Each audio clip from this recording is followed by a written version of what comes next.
Je suis passé à 12 minutes, merci Valérie et Jean-Christophe. Donc oui, je vais essayer plutôt de vous donner un peu des pistes de réflexion autour de cette question de la pression de sélection des antibiotiques dans les infections urinaires, parce que c'est une question qui est en réalité est pas simple. Si vous faites ça dans Google Scholar ou PubMed, il y a entre 5000 et 15 000 références bibliographiques, donc c'est un peu difficile de trier. Donc je prends un parti pris, certes, mais voilà, je vais vous montrer qu'est-ce que c'est finalement que cette pression de sélection, de quoi on parle, des données ici de l'IHU qui répondront en partie à la première présentation sur le niveau de résistance que l'on a au niveau des germes de l'Institut. Est-ce qu'il y a un lien et quelle est la relation potentielle entre la consommation des antibiotiques et la résistance? La phosphomycine, vous en avez parlé, mais je vais vous montrer que c'est pas du tout affolant, au contraire, c'est plutôt une bonne nouvelle. Et puis, le rapport qui existe réellement entre ces épidémies d'infections urinaires chez l'homme versus les souches qu'on peut trouver chez les animaux. Alors de quoi on parle quand on parle de pression de sélection? Donc j'ai repris un peu cette définition de notre ami Fernando Baquero, parce qu'on parle de deux choses qui sont éventuellement complètement différentes. C'est-à-dire que la pression de sélection, c'est la puissance qu'a un métabolite, par exemple un antibiotique, sur une population microbienne pour sélectionner quelque chose qui va y résister. Et il y a deux moyens d'y résister, et tout dépend de l'écosystème et de la niche dans laquelle il y a une pression de sélection. Et donc cette pression de sélection peut amener à sélectionner des microbes résistants parce que l'antibiotique sélectionne des mutations associées au chromosome du microbe. Et donc ça, c'est très très prévalent pour des antibiotiques dont on sait qu'ils ont un niveau de sélection dans une population très importante, dont les fluoroquinolones ou la rifampicine, qui sélectionnent des résistances chromosomiques extrêmement facilement.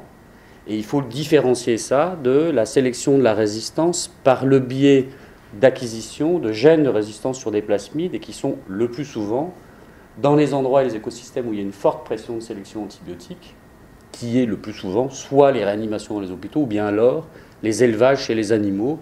Et c'est ça qui est sélectionné. Donc la sélection, c'est finalement une partie de la population qui évolue tout simplement parce qu'elle est sélectionnée, mais elle préexiste dans un environnement donné, ou bien alors c'est un mécanisme de résistance qui se propage parce qu'il y a une pression de sélection dans un écosystème particulier. Et donc on parle de choses qui sont totalement différentes, en particulier dans les infections urinaires, parce qu'on ne parle pas de la même chose si on parle d'infections urinaires communautaires ou d'infections urinaires qui sont nosocomiales à l'hôpital, avec des liens qui ne sont pas forcément vrais. Et puis, il y a d'autres choses, je vous montrerai un exemple, qui sont intéressantes, c'est que parmi les gènes de résistance qui peuvent se propager parce qu'ils sont médiés par des gènes qui se propagent dans des plasmides ou des transposons, et bien souvent, il y a des sélections de résistance croisées d'une famille d'antibiotiques avec une autre famille d'antibiotiques, et c'est assez régulièrement le cas, voire même c'est quasiment tout le temps le cas. C'est-à-dire que quand vous sélectionnez, par exemple avec des quinolones, de la résistance aux quinolones, vous sélectionnez éventuellement aussi la résistance aux aminosides. Et tout ça, personne ne s'y intéresse, mais c'est un vrai champ de recherche, savoir pourquoi ils sont toujours sélectionnés, parce que probablement qu'ensemble, ils ont un lien et une fonction qui, pour l'instant, n'est pas connue. Alors ça veut dire quoi? Ça veut dire que on est dans un système dont vous en avez déjà entendu parler ici à l'Institut, qui est que tout ça est mélangé, et en particulier parce que les mécanismes sous-jacents de la résistance, eh bien, ils sont dans les écosystèmes dans lesquels il y a une pression de sélection X ou Y, que ce soit l'hôpital, que ce soit l'environnement, chez les animaux. Tout dépend de l'écosystème dans lequel on recherche ces résistances. Est-ce qu'il y a un lien entre la consommation des antibiotiques et la résistance aux antibiotiques dans le monde? Ce n'est pas si évident que ça, puisque vous voyez qu'il y a au contraire des travaux qui tentent à montrer qu'il n'y a pas du tout de relation et de corrélation significative entre le niveau de consommation des antibiotiques dans un pays donné et le niveau de résistance des bactéries qui sont isolées, en tout cas chez l'homme. Alors on a tout un tas d'exemples. Ici vous avez la France qui consomme beaucoup. Je vous montrerai d'autres données qui sont celles de l'Institut. Et puis vous avez ici, j'ai pris comme exemple, puisqu'on parle des infections urinaires, la résistance aux fluoroquinolones chez Escherichia coli. Eh bien, la résistance n'est absolument pas corrélée à la consommation de fluoroquinolones. Dans ce travail qui a été publié dans le Lancet Global Health, en fait, c'est l'absence d'hygiène ou d'accès à l'eau potable, entre autres, et les infrastructures dans les pays concernés qui sont associés à ce niveau de résistance et pas la consommation. Peut-être. Il y a d'autres phénomènes. Alors, la France et la consommation d'antibiotiques, ça, c'est des données qui sont les données françaises. Donc, 728 tonnes d'antibiotiques chez l'homme, 471 tonnes chez les animaux. Et ça, il faut que vous ayez en tête que la consommation d'antibiotiques chez les animaux est extrêmement importante. Aux États-Unis, c'est 3,5 millions de tonnes d'antibiotiques chez les humains pour 13,5 millions de tonnes chez les animaux. Et donc, il y a une consommation d'antibiotiques qui est considérable chez les animaux. Et puis en France, vous voyez, une grande partie des antibiotiques sont utilisés et prescrits en médecine de ville, mais toutes les alarmes de résistance dont on parle dans les médias concernent les antibiotiques qui ne sont pas prescrits du tout en ville. Les carbapénèmes en particulier, par exemple. Toujours ça, c'est les données en France. Voilà, c'est l'évolution de la consommation globale des antibiotiques en France. Ça ne bouge pas. Alors on a une consommation d'antibiotiques en France qui est plus importante que d'autres pays d'Europe, ça c'est vrai. Et puis vous avez la répartition des antibiotiques qui sont prescrits ici en ville avec les bêta-lactamines, vous voyez, les pénicillines, et puis ici vous avez les macrolides et les quinolones. Et donc ça c'est un peu la répartition et globalement le niveau de prescription des antibiotiques en France en ville évolue pas, voire a tendance à diminuer. Et donc si on regarde la question de la résistance éventuellement associée aux infections urinaires, ça c'est un papier qu'avait fait Giuseppe Cornaglia sur les niveaux de résistance, eh bien ces niveaux de résistance, en réalité, c'est intéressant parce que dans ce genre de travail, les niveaux de résistance qui sont présentés ici ne concernent pas des souches qui sont isolées des urines. Donc c'est une revue entière avec des pourcentages de résistance, ici par exemple des Escherichia coli ou de Klebsiella pneumoniae, mais c'est des souches invasives, ce n'est pas des souches urinaires du tout. Et donc du coup, quelle est la réalité de ça ici à l'Institut, à Marseille? Donc ça, sur un travail qu'on a publié il y a 2 ans maintenant sur 100 000 antibiogrammes, eh bien, vous voyez, les urines qui représentaient 40% de l'ensemble, 40 000 urines, quels sont les germes qu'on voit à l'hôpital? Alors, je suis bien d'accord par rapport aux infections communautaires urinaires, nous n'avons pas à l'hôpital beaucoup d'infections à Staph saprophyticus, qui pose la question de la résistance à la phosphomycine, mais ce qu'on voit, c'est que la moitié des souches qu'on isole ici à l'Institut, c'est des Escherichia coli. On a 11% de Klebsiella et 8% d'Enterocoque fécalis. Et ces germes-là, dits uropathogènes, en réalité ont tous comme particularité d'avoir été associés à un moment ou à un autre avec des épidémies communautaires chez les animaux. Ça, c'est les niveaux de sensibilité, non pas de résistance. On fait toujours à l'envers ici pour démontrer que les choses, on peut les voir d'une manière différente. Et donc ça, c'est le niveau. Et qu'éventuellement tous les autres se trompent. Enfin, ici, on ne va pas me taper, a priori. C'est, par exemple, vous voyez ici, pour Escherichia coli en bleu, c'est le pourcentage de souches d'Escherichia coli sensibles à tous les antibiotiques. Eh bien, vous voyez que depuis 3 ans, on a la même chose sur 10 ans, le pourcentage de souches sensibles à tous les antibiotiques est stable. Et donc, il y a des variations, des fluctuations de résistance à certains antibiotiques, mais globalement, le niveau de résistance de sensibilité est à peu près tout le temps le même depuis 15 ans.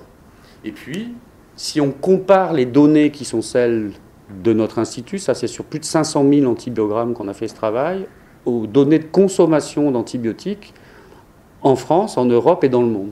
Eh bien, vous voyez que la France, et en particulier notre région ici, la région de Marseille, eh bien, on a une consommation d'antibiotiques qui est considérable par rapport aux autres pays d'Europe, et y compris par rapport à la France elle-même, avec un niveau de résistance des Escherichia coli aux céphalosporines de 3e génération qui est stable depuis une dizaine d'années, qui est aux alentours de 8, 9, 10%. Si on fait la même chose pour la consommation de carbapénème et la résistance chez Klebsiella pneumoniae, eh bien, vous voyez qu'on consomme beaucoup de carbapénème dans notre région, mais on a un niveau de résistance qui est très très bas. Il est vraiment très très faible. Et puis ça, c'est les données européennes que j'ai sorties sur la France, la Grèce et l'Italie, sur la résistance au fluoroquinolone des Escherichia coli en Europe depuis 2000. Vous voyez qu'il y a globalement une stagnation aux alentours de 10-20%, qui est une bonne question de savoir à partir de quel seuil l'antibiothérapie empirique en communautaire est toujours la bonne ou pas par rapport au fluoroquinolone. Alors, les facteurs de risque qui ont été retrouvés. C'est quelques exemples. Hein. Ici, dans cet exemple, eh bien, les facteurs de risque retrouvés pour la résistance au Ciflox dans les souches d'Escherichia coli, dans les infections urinaires, eh bien, c'est des patients de plus de 50 ans qui ont déjà eu une utilisation précédente de ciprofloxacine. Et donc, ça sort de manière relativement claire. Quant à la phosphomycine, puisque c'est une question actuellement de savoir est-ce que la phosphomycine reste un antibiotique clé dans le traitement des infections urinaires, bien dans ce travail, vous voyez que le niveau de sensibilité de la phosphomycine vis-à-vis des entérobactéries est très bon et que même les concentrations que vous pouvez obtenir chez les patients qui prennent de la phosphomycine 3 grammes par jour par voie orale sont extrêmement élevées et efficaces et se propagent bien, y compris dans la sphère urinaire. Alors pour finir, les animaux, qu'est-ce que font les animaux là-dedans? Eh bien, les animaux, je vous dis, on utilise beaucoup d'antibiotiques. Donc le top 1 des antibiotiques donnés, c'est chez les porcs, en 2, c'est les volailles, et en 3, c'est les bovins et les caprins, et un certain nombre de ces antibiotiques sont utilisés. Et il y a des travaux, pas mal en particulier sur des Escherichia coli, qui ont très clairement démontré eh bien, qu'il y avait des épidémies de souches d'Escherichia coli responsables d'infections urinaires qui étaient des épizooties d'origine aviaire. Donc c'est un exemple ici qui montre bien ça comparativement à l'utilisation ici du Bactrim ou des macrolides et éventuellement des tétracyclines qui sont beaucoup utilisés dans le monde aviaire. Et il y a effectivement un rôle qui est très très clairement établi entre des souches d'Escherichia coli aviaires chez la volaille et des infections urinaires. Donc ça c'est un exemple qui montre que toutes ces souches ici qui étaient reliées de la même manière à des souches aviaires et des souches humaines étaient les mêmes. Elles avaient une même origine qui est une origine aviaire sur des souches d'Escherichia coli qui ont comme réservoir la volaille. Alors ça c'est très bien, mais est-ce qu'il y a un lien avec l'humain? Eh bien oui, il y a beaucoup de travaux, c'est quelques exemples, qui montrent que la consommation de porc et de volaille est associée à des risques d'infections urinaires communautaires, en particulier l'utilisation de furane, de la résistance aux céphalotaxines chez les poulets et la résistance au fluoroquinolone chez les porcs. Voilà, d'autres travaux qui ont monté ça, hein, c'est quelques exemples de facteurs de risque associés aux infections urinaires, Ciflox, et donc c'est à chaque fois consommation de porc ou de volaille dans lequel le niveau de résistance est élevé parce qu'on utilise ça et c'est des souches particulières qui sont responsables d'infections. Alors le plus célèbre d'entre tous c'est ce Escherichia coli ST131 qui est un clone pandémique dans le monde entier, qui fout des infections urinaires et qui a une origine qui est ici, qui a une origine très clairement aviaire et il est particulièrement adapté au monde aviaire d'une part, et par ailleurs, il donne des infections urinaires, et c'est un clone qui est maintenant responsable d'à peu près 20% de toutes les infections urinaires dans le monde. Et alors, il y a des travaux qui ont réussi à démontrer, donc ça, c'est pas les Danois, c'est les Hollandais, que l'utilisation de fluoroquinolone dans un pays où ils utilisaient très très peu de fluoroquinolone, eh bien, a vu émerger, en l'occurrence, ce clone. C'est-à-dire que ce clone a été sélectionné quand on a commencé à utiliser des fluoroquinolones dans les infections urinaires. Et c'est ce clone d'origine aviaire qui a émergé et qui, en plus d'être résistant ici au Ciflox, a aussi une résistance associée à des aminosides, à la gentamicine, parce que ce clone-là a une spécificité, c'est qu'il balance deux types de familles de résistance aux antibiotiques. Donc pour conclure, c'est tout un phénomène qui nécessiterait de faire probablement une ou deux revues sur la question de la chaîne alimentaire des animaux, de la résistance dans la communauté, le rôle de l'environnement qui probablement est très très négligé à ce jour et où on pense qu'effectivement il y a des sélections qui sont liées à des phénomènes non liés à l'utilisation des antibiotiques de manière volontaire par les humains, que ce soit chez l'homme ou chez les animaux. Et puis la question hospitalière est une autre question que je n'ai pas abordée aujourd'hui. Voilà, merci. J'ai fait 12 minutes.